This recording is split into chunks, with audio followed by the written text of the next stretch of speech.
Here we have the function x squared plotted in decimals, the green line here. I've made this Desmos available in the link. Or in the description. There's a link to it in the description. So feel free to open it up and follow along with this yourself.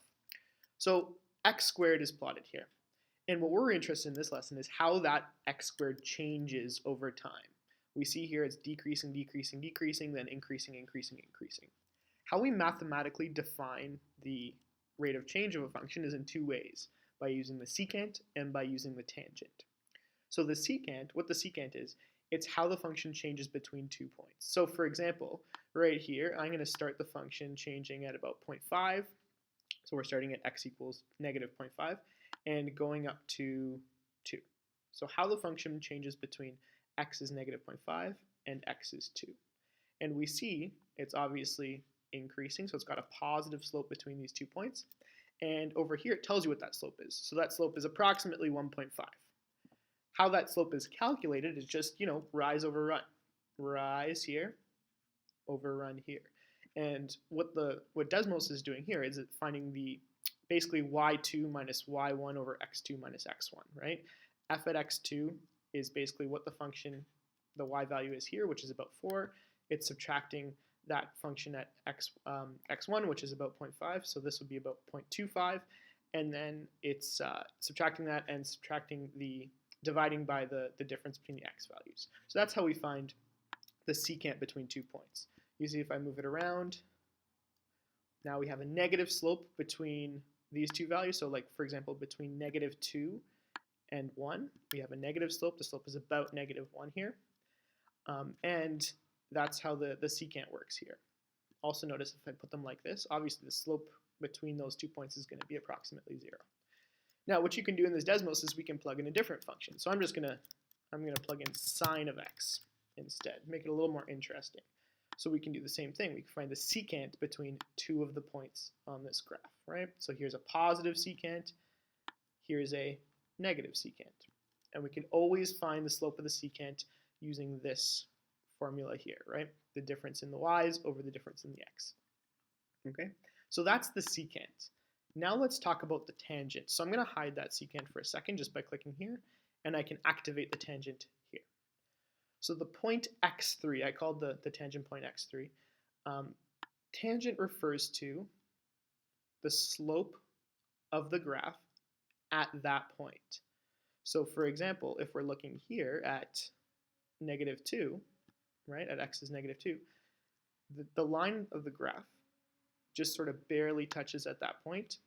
And as we go down here, the slope is going to be horizontal and increasing, increasing, increasing at 0, and then decreasing, decreasing, decreasing, back to 0 here, and then down here. So the way I like to visualize the slope of the tangent is sort of if you had a surfboard or a snowboard on this curve, where would it be pointing, right?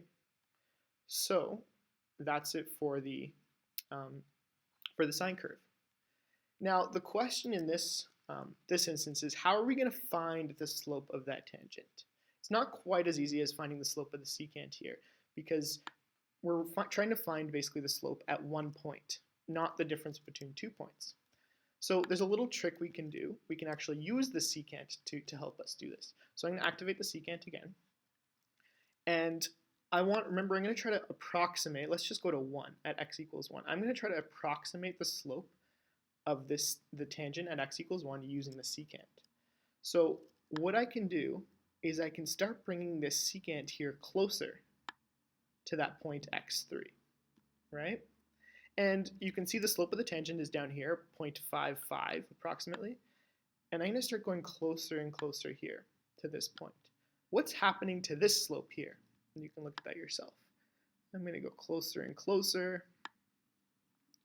Let's compare these slopes for a second. So the slope of the secant is 0.48 approximately, and the slope of the tangent is 0.55. Not too far off. What happens if I get closer? Ooh, that's even closer, right, to the slope of the tangent.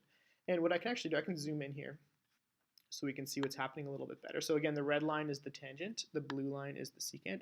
I'm going to get nice and close to that point x3. Look what's happening.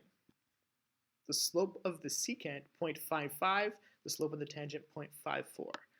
Go even closer to that point x3. So, and look, 0.54 or 0.55, 0.55. So I'm very close now. Basically what I'm doing is I'm using the secant at points very close to the tangent to approximate what the slope of that tangent is. Okay, it's not exact, but it's very, very close. And I can actually go closer and closer here and get a closer and closer number. Okay, you could experiment with this yourself, but you can see right now I'm accurate to like 4 decimal places right here.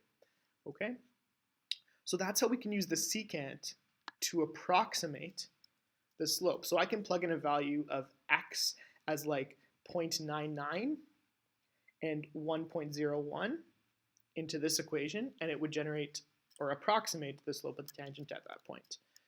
We have a little bit more of a formal way of doing this as well.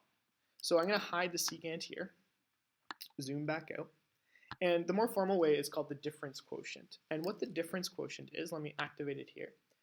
It's the slope of the secant between your point x3 and a value h that you add on.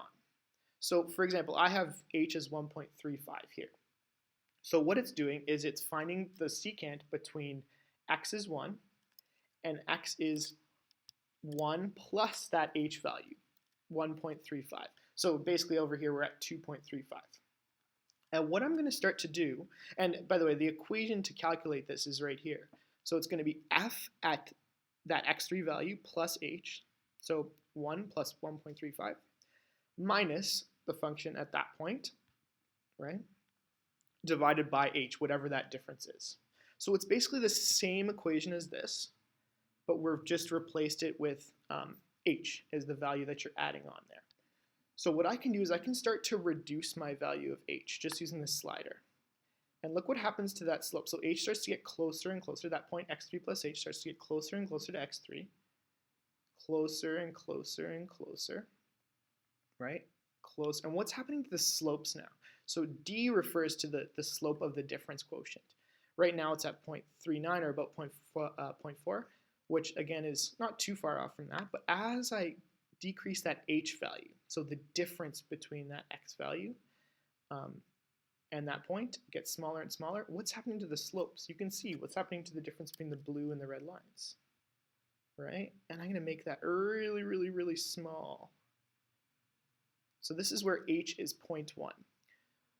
Notice how the slope is 0.5 or 0.51 approximately, and the secant, or sorry, the tangent is 0.55.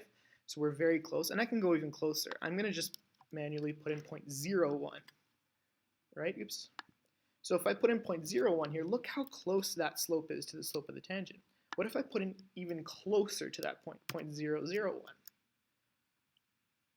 Even closer. What about 0.0001? 0000, right? So what I'm doing basically is I'm making that point. I'm taking the secant of the point between x3 and x3 plus a little value. Look, I zoom in all this way, basically really, really, really close to that value. And the slope of that secant is going to be very, very, very close to the slope of the tangent. Now, you might be wondering, if I'm getting so close to 0 here, right, I can put in more digits here and I'm getting more and more accurate answer.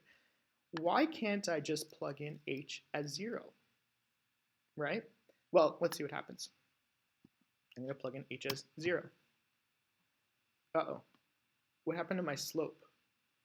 My slope of my difference quotient, or the secant, is undefined. Why is that? Well, look at this equation here. What about this tells us that h cannot be 0? It should be pretty obvious, right? So the key is to finding the difference quotient. We have to plug in numbers really, really, really close to 0, but we're actually not allowed to plug in 0 because this is undefined at h is 0. We're going to learn a few tricks in a future lesson about how to deal with this and how to sort of trick the math and allow us to plug in 0.